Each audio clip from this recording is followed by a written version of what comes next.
I'm Shalina Tobin, aka Posh Nosh Gal, and I'm with the brilliant chef Shaun Rankin.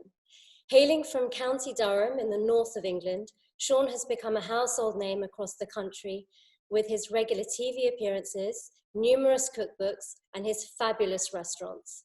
He's worked in famous kitchens as far afield as Australia and the United States before settling in his adopted home of Jersey, where he opened the famous Orma restaurant. He now splits his time between family in Jersey, Orma Mayfair in London, and his new restaurant at Grantley Hall in Yorkshire. Welcome, Shaun Rankin. How are you? I'm good under the circumstances. How are you?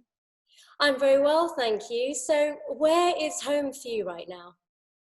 I just got back to Jersey about a week and a bit ago. I was in the UK closing down the restaurant at Grantley Hall for a while, and then self-isolating as one does nowadays. And then made it back to be with the children for a few weeks until we figure out what the opening date's going to be. Right, and I mean, you're used to spreading yourself so thin between family in Jersey and your London restaurant and your Yorkshire restaurant. I mean, you must have a lot of free time at the moment. I know you just said that you went back to Jersey, but what have you been doing? Well, I mean, when we first closed, it's like a holiday, to be honest. You'd never get, chefs don't get this amount of time off. So first of all, you're obviously wanting to continuously work. So you start baking, you start making marmalades, you start doing all the things that you would normally do, but in a domestic environment. Once that's out of your system, then you tend to drink more wine than you normally should. Once that, I think it goes on by week. I think it's you go through different stages of overindulging, working, being healthy, and then the cycle turns around again. But no, we've been keeping ourselves busy as much as we can. We're doing obviously things are going to change when the restaurant opens, so we've been doing a lot of work into thinking how that will change and what are the steps that we need to put into place for that to happen. Right, and are you creating new recipes? I mean, what does that involve? What are the changes? We always work by seasonality anyway. So I'm working with the gardeners at Grantley Hall, making sure that they're still doing their job. They're still sowing everything we need, planting everything we need, looking after everything we need. So we're continuously working on, are we going to be operational in July? Hopefully, yes. So we're getting ourselves up to what's in season in July. So working on new recipes, new ideas, new dishes, just generally things we normally would do, but we're far away from each other. Yeah, so I mean, you're talking about Grantley Hall, I'm assuming, in terms of opening. How do you think the Mayfair restaurant is going to come out of this? Well, hopefully, Orma Mayfair should come out, just as well as everybody else. I think London is a difficult proposition. It's a very busy city. It's whereas Grantley Hall is in the middle of the Yorkshire Dales, and one thing that has is a lot of space, and maybe people are going to be looking for a lot of space when all of this doesn't end, when lockdown starts to become a little bit more understanding than what it is. We'll just have to wait and see. The government guidelines are what they are, and we just have to respect them and respect our clients and respect the health and safety for our staff also as well, and work along with everybody to try and offer a product that we used to offer 4 months ago. Sounds like a lifetime ago. Yeah, exactly. But that sounds like a really good idea, actually, because I know a lot of people are cancelling their travel plans or have cancelled their travel plans. So going up to Yorkshire for a little bit is probably a really nice idea. And like you said, there's a lot of space up there. Yes, correct. I mean, lucky enough, Grantley Hall has It's a very large property. You know, there's lots of space. People can hide away. They can social distance themselves as much as they want to. You know, I think that's a good thing. And people are going to want to get out. They are going to want to do something a little bit different than what they have been doing for, you know, especially for the last 3 months. And they're going to embrace it with open arms, I think. But we just need to put the steps in place to make sure that they are comfortable, clients are comfortable, we're comfortable. And if that means, you know, losing a few tables in different restaurants, then so be it. And how does it work with social distancing in your kitchens? Because that must be a difficult thing to have. Well, yeah. I mean, that's for us still to trial and test, really. I mean, obviously PPE is going to come in. You know, we are fully prepared, you know, along the lines of, sort of like making sure that everyone is fit and healthy as much as possible. We're understanding where our staff are, you know, temperature control. Are they, you know, do they have any symptoms, et cetera, et cetera, et cetera? You know, we just have to go through the guidelines, and nobody really knows exactly, you know, what it's going to be like. We can only just guess. Yeah, yeah. Well, I hope it all works out and you figure out a way. I'm based in London, so I really hope to be visiting Ormer Mayfair again soon. I absolutely loved it. I visited a few months ago, and it's probably one of my favourite restaurants in London. Oh, well, that's good to know. I'm glad. Highly recommend it to everyone watching. Ormer Mayfair in London is superb. So, I mean, I've always been intrigued by the name Ormer. What does it mean? Well, Ormer is a prized shellfish. So it's the Southern Hemisphere. You'd probably know it as abalone. Yes.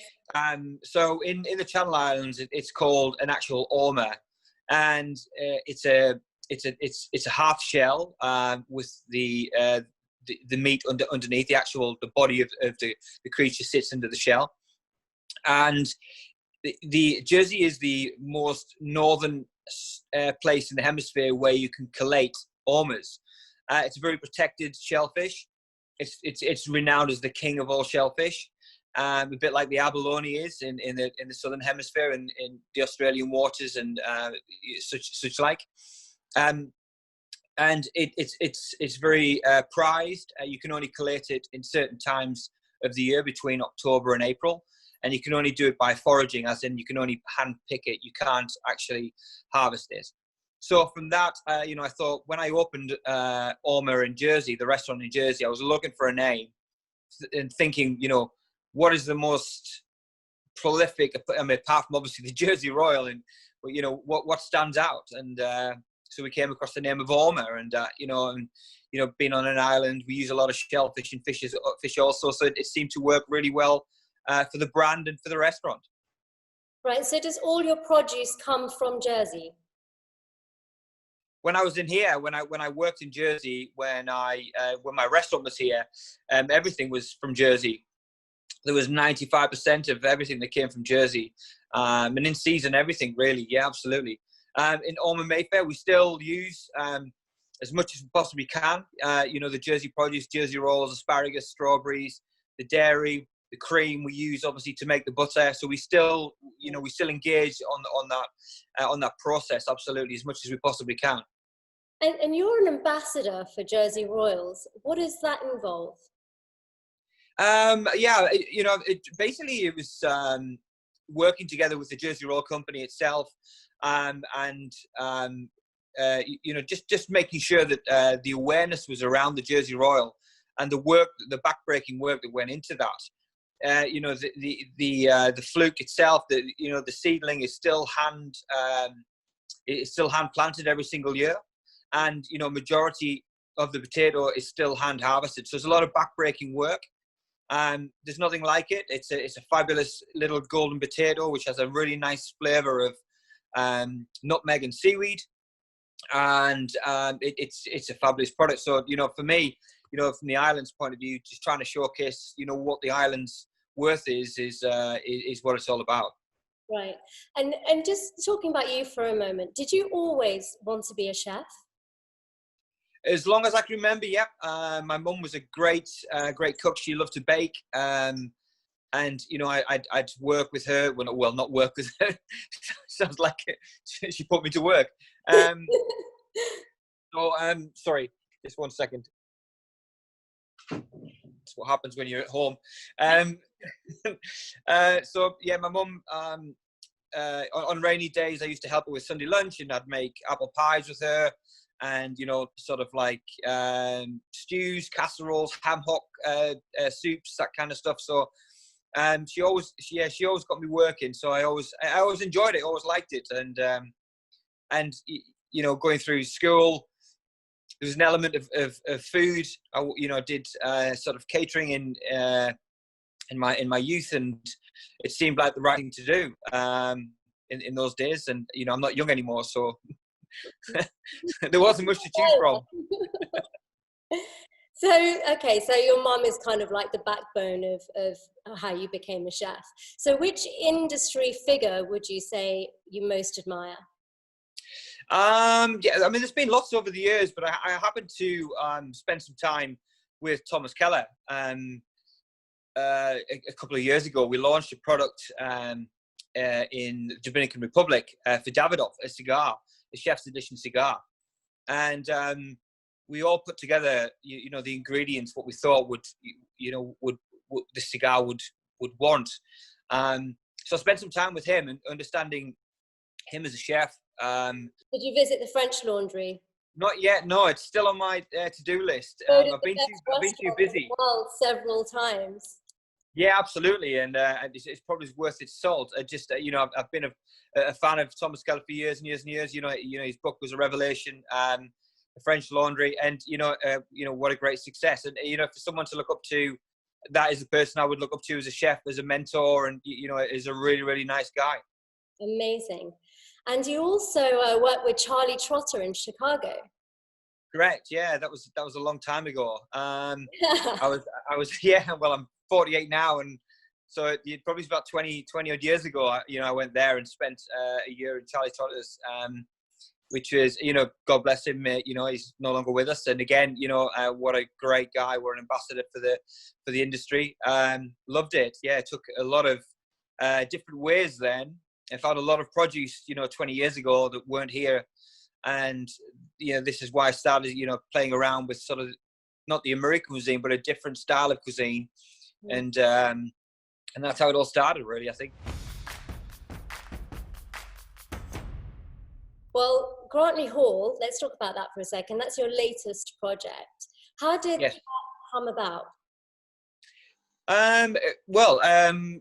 I was lucky enough to have a conversation with Andrew McPherson, who's the general manager.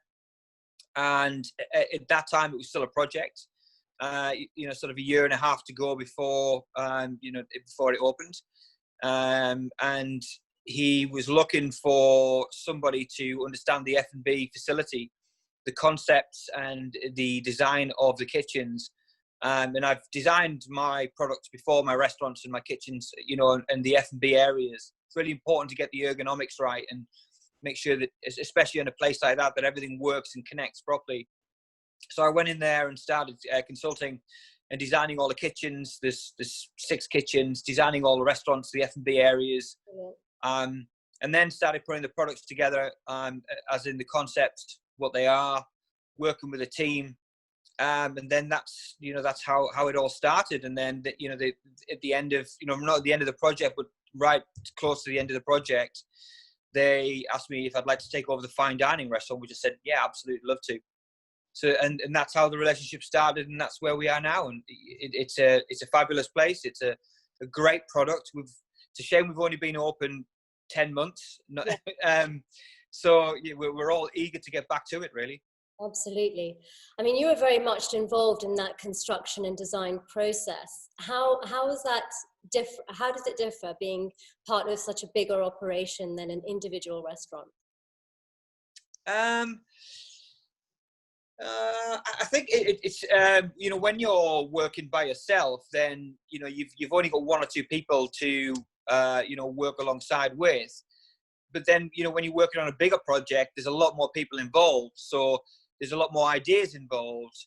And the thing that I've found as the best value is really just to sit back and listen to everybody else, what they have to say, because somewhere down the line, you know, somebody has a better, you know, a better idea than what you do. So, and if they don't, then it's time for you to give your ideas over, and you learn a lot more because there's a lot more wisdom around the table. So it's been a real pleasure in doing Grantley Hall. And I mean, it's got its own beehives as well. Was that your idea?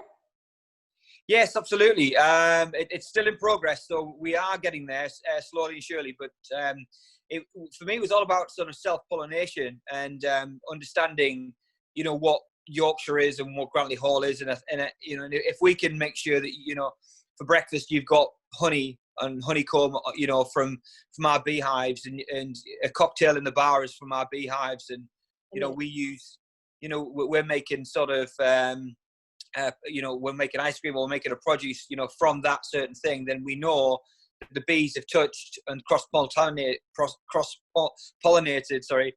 you know, majority of the fruits and vegetables around, you know, the gardens and the hall. It just gives a sense of value, and you know, we're very, very into sustainability. Obviously, you know, we want to try, especially us, we want to try and make sure that we're buying 90% of our produce, you know, or foraging within a 30-mile radius. So it's really important for us that we get back to nature and understand it. Amazing. And what other produce do you grow there? Kitchen garden is full. We dug it out on year one. So this year, working with the gardeners, you know, we've learned by our mistakes from last year, what didn't grow, you know, what the soil was like, the fertilization.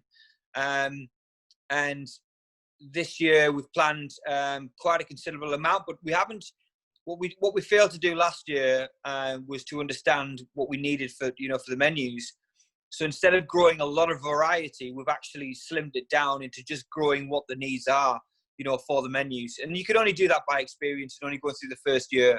So everything from, you know, kohlrabi, celeriacs, blackcurrants, blackberries, strawberries, you know, normal baby carrots, baby leeks, beetroots, you know, it's all there. It is all there. And the beautiful thing is as well, around the area, you know, within the hall, we've got a great area to forage. We've got, you know, birch trees, you know, for sap. We've got, you know, wild fungi. We've got wild garlic. We've got, you know, there's a huge amount on our doorstep which we're using. Sounds fantastic. And you've also set up a hospitality academy. What inspired you to do that? Yes, so the academy is set up at Grantley Hall. And again, you know, we're only very young at the moment, so that is in the pipeline. And you know, I could probably give you more information, you know, in a few months' time. But it's exciting. You know, we want to obviously train train our own, and also you know, go through a process where we're continuously training, you know, our staff all of the time in their needs, so they can progress through Grantley Hall in lots of different disciplines. And how important is it to you to nurture young talent? Very much, absolutely. I mean, everyone says it. I mean, you know, gone are the days of the apprentice scheme, and you know, I think we're all feeling that now. You know, I certainly started off as an apprentice, and a lot of people did, and didn't do any harm, I don't think, to me. We've lost a huge amount of talent. The industry's lost a huge amount of talent for lots of different reasons. We just have to hold on to it now. We've got the people that are interested. We've got to look after them. The industry's changed. We know it's changed. We're adapting. We're working harder to give better hours, better conditions, beautiful kitchens, beautiful working areas. And if you don't, you know, do that, then, you know, we're going to have no one to do this in the future. Yeah, absolutely. So what advice would you give to a young person wanting to be a chef? It's a great industry to be in. It's a great profession to be in. It's very professional. You'll get a lot out of it. It is hard work. It's not as hard work as what it used to be, which is a great thing. It's more fairer now. The wages are good. And you know, it's a passion. So you know, it's life. It becomes your life, and it becomes your passion. Yeah. And if that's installed in you, then you should really exercise it, because you know you will get a lot out of it. And you know, there's many chefs that will say the same thing. I'm sure there is, but you know, it's a very rewarding career to be in. You know, and you know, that's what we do it for, because we like to make people happy. Yeah, yeah. So what's the best advice that you've ever received yourself? Wow. God, I can't remember. I think it was, you know, somewhere along the lines of, you know, there is light at the end of the tunnel. And I think I was really young, and I was and I was in London, and I was on an apprenticeship in London, and I was struggling. And I think one of the senior sous chefs said, "Listen, you know, son, you know, don't give up. There's light at the end of the tunnel. It does get better. It does get better." And Yeah. I think that's probably, you know, one of the bits that sticks in your mind, and you know, makes you carry on. And was that at the Mayfair Hotel? Because you did you did an apprenticeship there, didn't you? Yes, I did. Yeah, I did. Wow, that's a long time ago. And that was at the Mayfair Hotel. Yeah, yeah. And you And that went was when it was. to That was most when it was all sort of school kitchens. yeah, You know, lots in the brigade. Big hierarchy. And you know, it was very classic, very classic in the way of cooking. Very classic in the way of discipline. A lot of French chefs there. Yeah, it was a very different world than what it is now. yeah. And you went on to you moved to France after that. I did. I did some stages in France. I was lucky enough to go to Lyon de Lyon, and some French places around those areas. So it was. I was lucky to get my feet in the ground, and even though I couldn't understand the language very much at that point. You must have picked up a little bit of French at the Mayfair. Yes, a little bit. Yeah, yeah. So, I was sorry, go sorry. on. No, I was just saying I was only about 17, so I wasn't. Yeah, a 17-year-old nervous northern lad. Yeah. Well, I'm sure your French is amazing now. You stayed in France, so you probably picked up quite a bit. And so moving on a little bit, in 2017, you opened the doors of your kitchens to the contestants of MasterChef. How stressful was that? Yeah, correct. It was great, to be honest. You know, from our point of view, you know, we weren't stressed. You know, the only stressful, you know, side was it that we had a restaurant full of diners that you know were going to be critiqued, and you know we were there to nurture them and look after them. And they were, I mean, you know, obviously the contestants were really stressed because they were in an environment that they weren't used to. So it was more about holding them together rather than holding us together. It was more sort of trying to get them through it. You know what I mean? And because the service just seemed like for ages. You know, it was a lunch service, and it seemed to go on for, you know, 3-4 hours, where normally a lunch service is over and done with an hour and a half, 2 hours. It was like the never-ending service, but it was great fun. You know, the contestants loved it, and you know, we had a great time with MasterChef, and we always do. That, you know, they're great to work with. And did you worry at all about compromising the quality of your food that you were serving to the guests? Yes, absolutely, and you know, that's why, you know, I was on hand there, you know, to try and steer them in the right direction. Yes, you know, there's some things that went out that you're thinking, ooh, help, but there's not really a great deal you can do at that time. You just gotta. Sorry. No backups. Not really. No, it's not when you're cooking to order. It's not. No, there's nothing to preheat. Yeah. So I read somewhere that you're interested in marine biology. How did that come about? Yeah, I mean, I used to dive a lot, more so years ago than I have done now. But I used to dive a lot in the shores of Jersey because it's fabulous for diving, and just wildlife in general, and marine life. You know, I really have a passion for it. So the conservation side is important to me. Looking after it is important to me. it's something that I'd probably want to, pursue, maybe in a few years' time, as I get older, maybe retire. I don't think so. Well, diving But yeah, must be beautiful in Jersey. sorry. Diving must be beautiful in Jersey. Yes, very much so. It's a great place to dive. Yeah. The the the waters are very clear sometimes, with sort of like good 9 to 12 meter visibility, which is exceptional for the UK and the islands itself. We have a big tidal movement in Jersey as well, so we have our own oyster beds all the way out, and it's a great place. The seas are clear, the shellfish are fabulous, and it just needs looking after, and we all need to do our bit. Yeah. Well, now's probably quite a nice time to go diving, seeing as you've got the time. Yeah, yeah. I'm homeschooling at the moment, so there's zero time.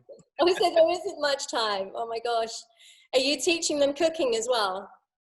I'm starting this week to do a cookery lesson, maybe twice a week. So, yeah. So get their hands dirty a little bit, because they've not really wanted to do anything, right, in that direction yet. So yeah, I'm sure they'll love it.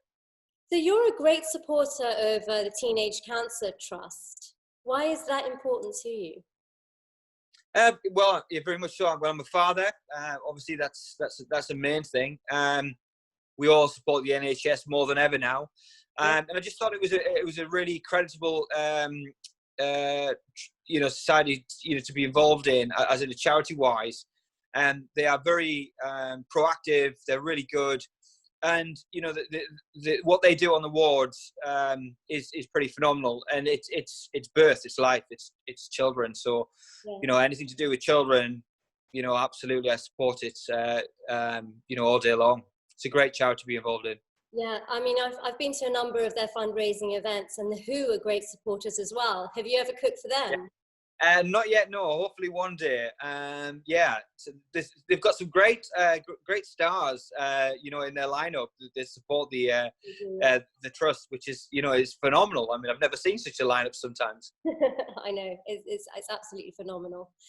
And so let's move on to Michelin stars. I mean, you've got Michelin credentials in buckets. Are you aiming for more? I'd like to think that Grantley Hall could achieve that standard, very much so. We set our stall out to do that.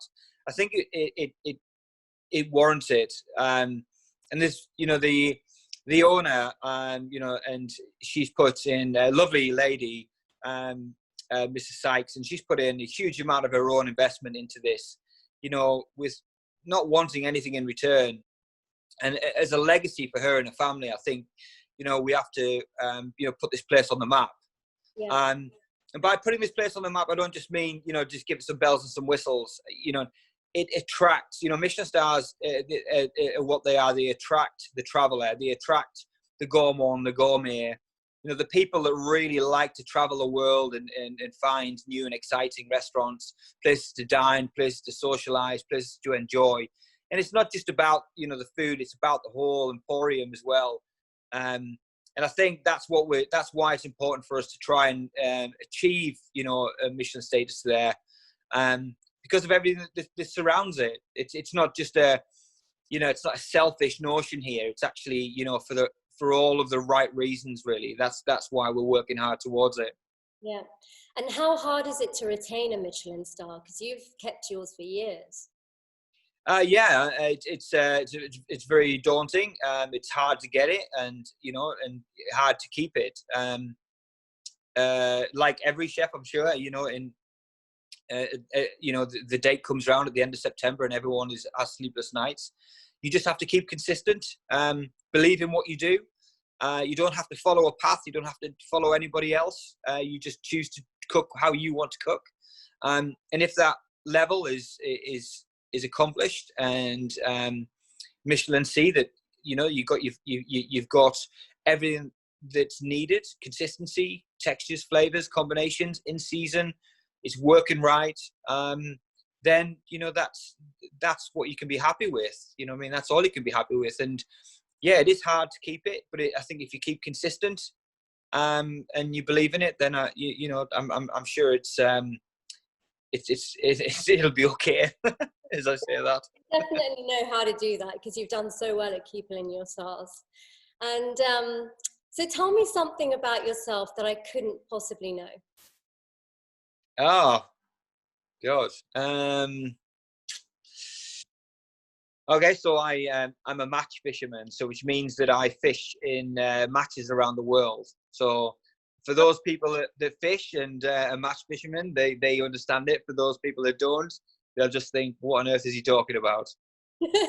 So the people who don't know, can you tell us briefly what is it? Well, what happens is once a year, well, twice a year, once is the World Championships and once is the European Championships. You have teams in the country, so you've got England, Scottish, Wales. I fish for the Channel Islands, Portugal, Spain, Hungary, some of the best teams in the world, Italy, and they all go away and compete at a venue once a year. This year was supposed to be Italy, but it's been cancelled, obviously. Right. And it's a competition. It lasts 7 days. You practice for 5, and then the competition is on the Saturday and Sunday. And the biggest weight wins, and the team. Normally, it's either England, France, Belgium, Italy, or Hungary that normally are the winners. So we try and compete as best as we can. It's good fun. It gives me a break, and I like it. And is it the winner is basically to win you have to catch the most amount of fish? Is that right? Yeah, correct. Well, it's the weight. It's the actual weight of the net. Yeah. So some tactics. Some teams might be looking to catch a lot of small fish, and then some teams might be looking to catch maybe 3 or 4 big fish. So it's all about tactics and about bait and about ground bait and about it's just I mean if you're not into it, you won't be into it. You'll find it boring. But yeah, for us fishermen, we like it. Fascinating. It sounds absolutely brilliant. So Shaun, tell us what's next for you. Are you thinking of coming up with, when we all open again and we're back to business, would you be thinking of more restaurants? Have you got any more TV coming up or more books? Tell us what's next. I think, the idea is to concentrate really now heavily on Grantley Hall, and what we have. And then TV is always a great one because it showcases your product, and that's what it's all about. If you can get in front of an audience of 3 or 4 million people and talk about your restaurant and about your product, then hopefully people will come and and hopefully enjoy your restaurant. And that's what it is. It's a marketing tool.